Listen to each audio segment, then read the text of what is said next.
It helps us as politicians. Nowadays, when I listen to you, I even panic. Why? Maybe, hey, Why do you panic? the way you, Papa, you know Papa. Figuratively, he bites as hard as he can. Okay. And of course, when he puts his fangs into you, you certainly feel it. I think it pretty. Watch Johnny's bite.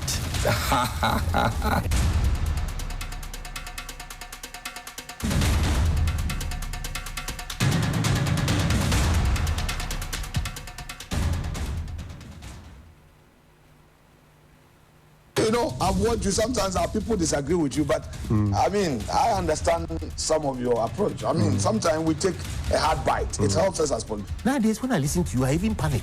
Why? Maybe, hey, Why do you panic? the way you, Papa, you know Papa. Figuratively, he bites as hard as he can. Okay. And of course, when he puts his fangs into you, you certainly feel it. I think it pretty. Watch Johnny's bite.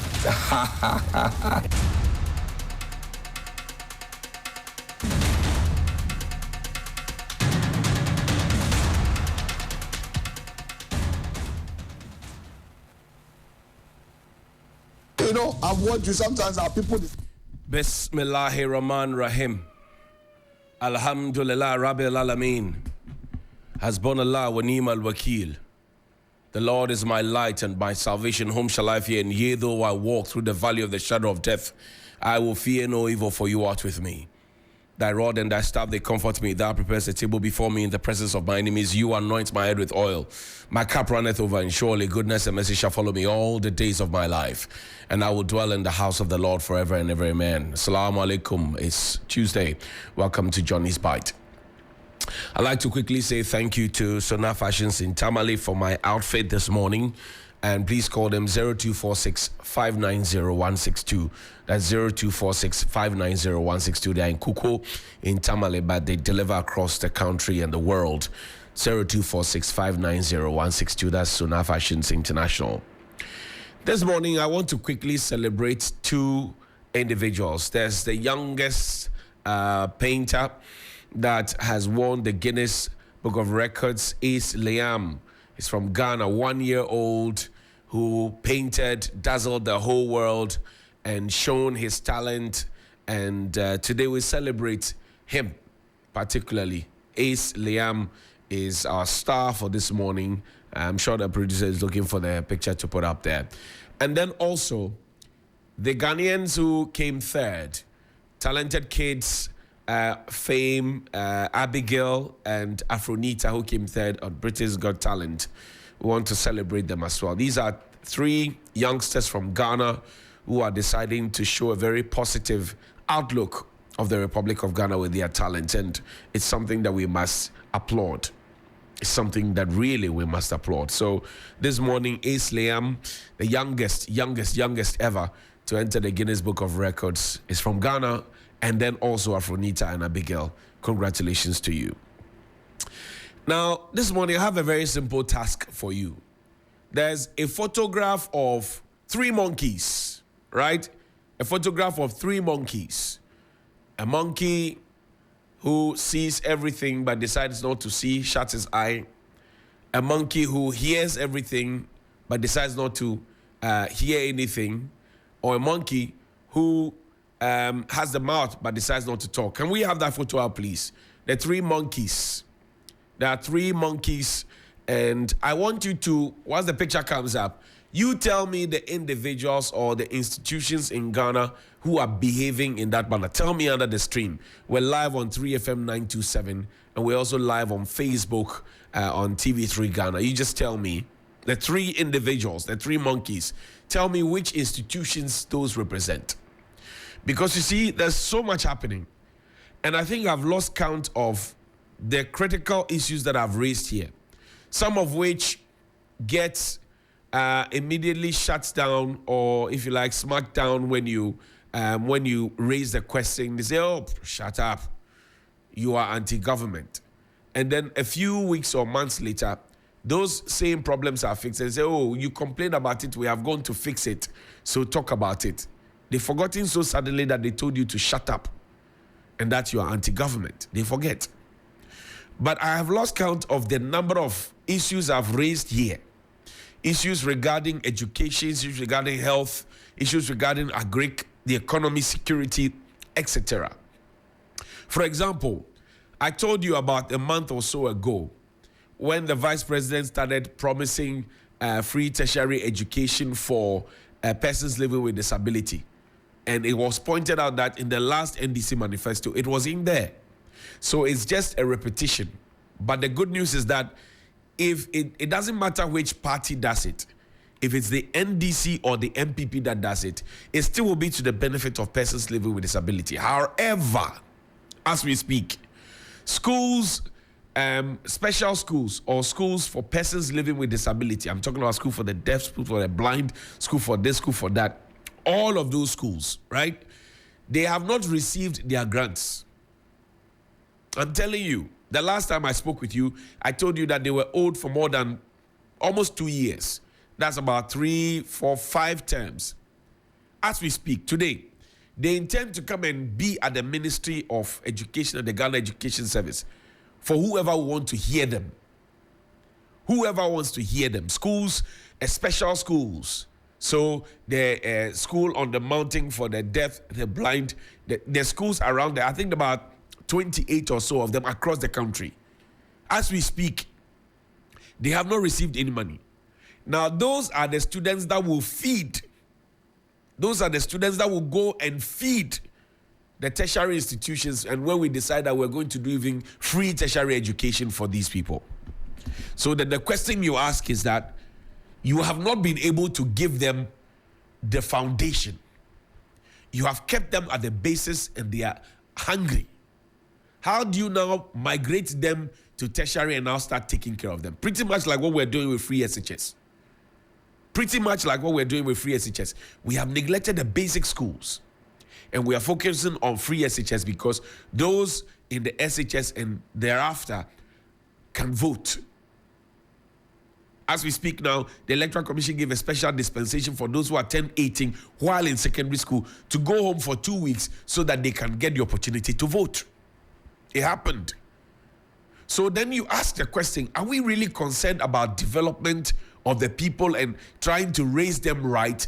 Or we are just interested in the votes that come along with the activities that we do for them or with them? Is it not so sad that, please put the 3 monkeys there. Is it not so sad that you have a situation where schools for persons living with disability, the vulnerable, the poorest of the poor in society, they are running, and their principals and their headmasters and headmistresses have become chewing stick for suppliers. They insult them every now and then. They abuse them every now and then. Have we sat to ever think and wonder how the children living with disability, some cannot see, some cannot hear, some cannot walk, and we are on top starving them as a country? Then when we finish, we come and say, we'll provide tertiary education for persons living with disability. The basics, the fundamentals. And there are elders in this country. There are pastors in this country. There are civil societies in this country. That's why I put this picture there. A monkey who has refused to hear, a monkey who has refused to see, and a monkey who has refused to say anything. I don't know who owns this picture. I saw it on one of my WhatsApp platforms. So credit is duly given to whoever owns it. But this is it. I say under the stream, name the institution or the individuals that you think are behaving like this today. The institutions and the individuals who are behaving like this, name them. Name them. No, don't be afraid. Name them. If you like, tag them. Tag them under the post, 3FM927. Tag them. Name them. You can copy it and share it on your page. Name them. Just ask, name the institution, name the individuals. Then their names will come up. Because we cannot sit aloof anymore and watch people do what they think is okay. It is Ghana. That's what we're talking about. Ghana. And speaking of Ghana, last week I told you about the State Transport Company, STC. And a lot more shocking revelations are coming up. STC today is what I call today's edition of Johnny's Bite. STC today. Did you know that STC owes SNIT contributions I'm told to the tune of 6 million and over. STC, 6 million and over. Did you know? 6 million and over. Did you know that STC today, tier 2 deductions, tier 2 pensions, deductions have been made, but the same has not been paid in the interest of the workers whose monies have been deducted. Did you know? Same thing I told you that happened at Gihok. I said this week I was going to talk about Gihok, but it looks like something else has come. So I've canned that a bit, but I'll talk about Gihok. The rot that is happening in our state-owned enterprises is shocking. Did you know that aside the SNIT that is deducted and not paid, same reason SNIT took Gihok to court, same reason GRA has garnished the account of Gihok is happening at STC. Did you know? Did you know that the tier 2 have been deducted and not paid? Did you know? Did you know that the Provident Fund, the PF of the workers, is in arrears? Did you know? You didn't know. Okay. Now, I understand that the STC has a very interesting structure. They have a director of administration. They have a director of finance. They have a director of operations. And then they have a director of technical services. So there's a director of administration, director of finance, director of operations, and director of technical services. And in the past, they used to have these directors support the managing director to deliver excellently on the job. As we speak, they are now having to add 3 deputy managing directors. And that's why the staff of STC are up in arms with management. They are up in arms with them. So they are bringing a director, a managing director, a deputy managing director for finance, a deputy managing director for administration, and a deputy managing director for operations.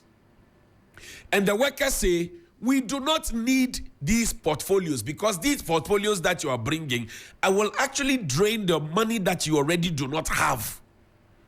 So do not bring it. And look at what they said, any attempt to forcefully open this door, any attempt to forcefully open this door, that's what the staff, they put there yesterday, will lead to industrial action. They said we should withdraw the appointment. They said they don't need it. They don't need it. Any attempt. Yesterday, they bared their teeth. Buses that were supposed to have left at noon, 12 noon, they left some after 4, after 5 p.m. The passengers were stranded. Did you know that at STC today, the staff are complaining about the Daewoo buses? They say the Scania buses that were procured by the erstwhile administration are more robust and durable, and they are able to withstand the pressures of the job. Did you know that the staff have raised that concern? But is it not interesting that they are fingering ADB for the Daewoo buses that they say are slowly killing the company? So yesterday, I did some checks with ADB. And ADB said, oh, we are a bank. We support good business. So when STC came to us and said that they had found some Daewoo buses that they wanted to buy, we provided a facility for them to go and buy. So ADB's contribution to all of this is that they provided money for STC to be able to buy these buses. And you know what? Did you know that STC, as we speak, they owe ADB up to 140 million Ghana cedis? Did you know? STC, they owe ADB up to 140 million. They are behaving like Unoka in Things Fall Apart. He owes everybody. He doesn't have money, but as soon as he gets money, he buys alcohol and calls his friends to come and enjoy with him. When you come demanding for your money, he talks jazz with you. That is what STC is doing. You owe 140 million. You have not been able to pay, but you are adding on to your staff numerical strength. And you are not even doing that at the boy level. You are doing that at the management level. So the benefits and the salaries will come wah. Now, did you know that the profits that in the beginning of the administration, 2017, 2018, you remember that they say, oh, STC has bought new buses, STC is declaring profits. Did you remember that? That was when the Daewoo buses were brought in. And then that was when the monies that were supposed to be for the loan repayment for the Scania buses had been brought in. So the monies that were actually presented to government and all of us got fooled that indeed STC was viable and was making money. It was actually money meant for the repayment of the Scania buses loan. Did you know? Now the question you must ask is, in whose interest were those Daewoo buses procured? Because if they were using the Scania buses, which were good, which are about 8 years now, which should have now been used for shorter distances, and then a new set of buses, because STC bought the Scania buses in, VVIP and all the other transport companies, they are also bringing Scania buses in. Now you brought the buses in, you did the test drive, showed the people the way, and now you have left it. This is not an attack on any brand. But this is what the workers are saying. The drivers who use these vehicles to Benin, to Nigeria, to Togo, to Ivory Coast, they are the ones raising these concerns. Did you know that the STC terminal at the Kwame Nkrumah Circle, the one next to VVIP and 2 p.m. Express, I hope I got that right. Did you know that that bus terminal, it doesn't belong to STC? The one under the bridge. The new one, the one under the bridge next to VVIP 2 p.m. Express by the rail line. Did you know that it doesn't belong to the STC? And that it is a private person who built that and gave that out to the STC for some money, right? And then that same private individual, I am informed, is interested and has a vested interest in procuring and providing the buses for STC.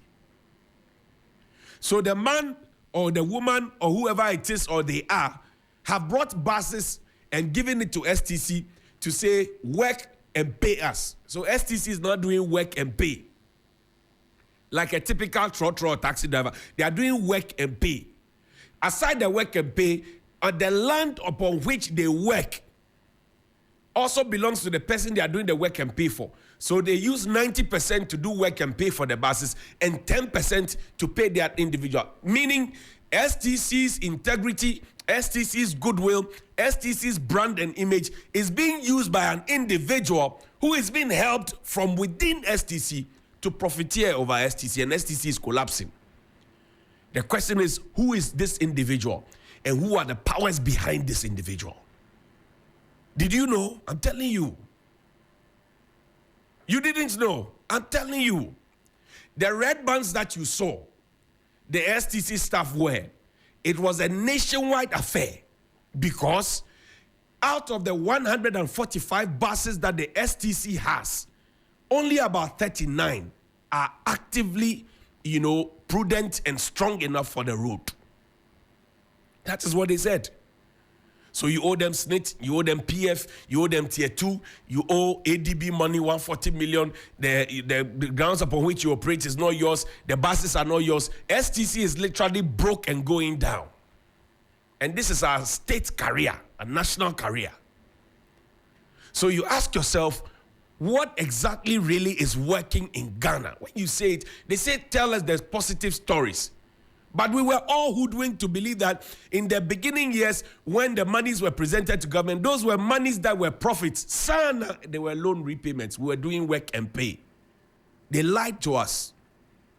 We were made to believe the lie. STC is sinking. Any company, state-owned company, that can break the law with impunity, or SNIT, or Tier 2, and or Provident Fund, is not a serious company.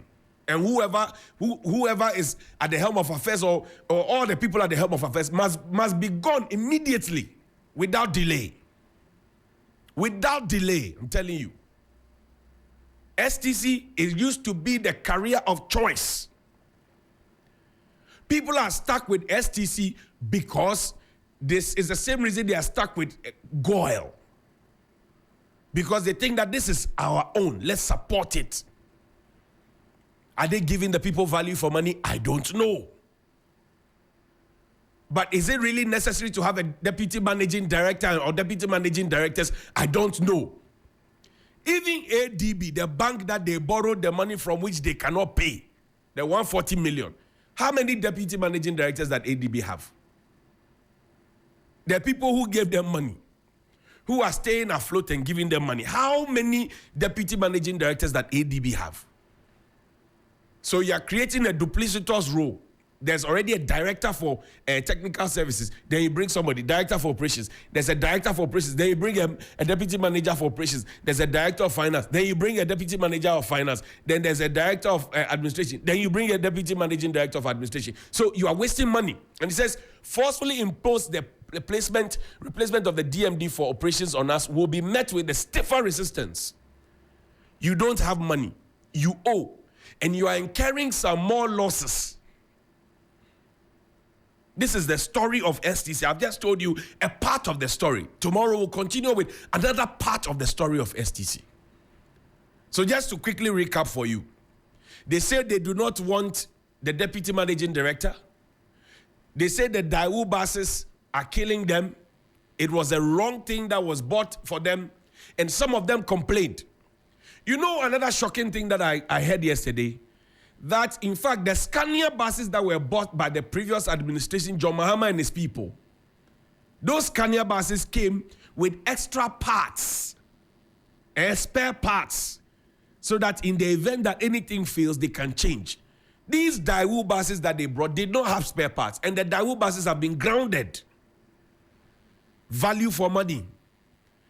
In whose interest were those buses procured, and by who? In whose interest were they procured and by who? When you go back, I'll mention the names in the coming days. The names and the faces behind the big scheme. Are we trying to give our state-owned enterprises a bad name so that we can trade it off and sell it off and privatize it like we're doing to SNIT? You have a Greek minister who's not focusing on his work. Alegibam is still in office misbehaving after months of being told to leave the office with immediate effect. And his boss is not interested in keeping his house clean. He's interested in buying hotels meant for the public. And this is where we are now. STC is going down. State interest and governance and authority. Siga, good morning to you. Mr. Samuel Barton, good morning, sir. Are you happy with the way state-owned enterprises are running?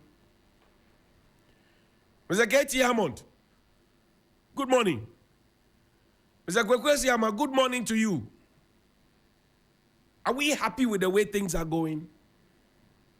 I've told you, I've mentioned Gihok to you, and I think I'm going to focus now on the state-owned enterprises, because when I spoke about PBC, we all kept quiet. Today we see the embarrassing way that PBC has found itself in. So embarrassing that there was a court order and the PBC's vehicles and the things were now being taken away from. So shameful. They owe so much they couldn't pay. I say STC owes ADB almost 140 million. They have not been able to pay their debt. What they are doing now is adding on to the money that they don't have. I'm told it's John Boydu now is in charge of. Sorry, so Asawawati is now a chieftaincy minister. Sorry about that. So John Boydu, good morning to you. Please keep your house in order, because this one, I shudder. Good morning. Call me 024 055 924 2717 and 055 691 0154. Good morning. Johnny, my brother.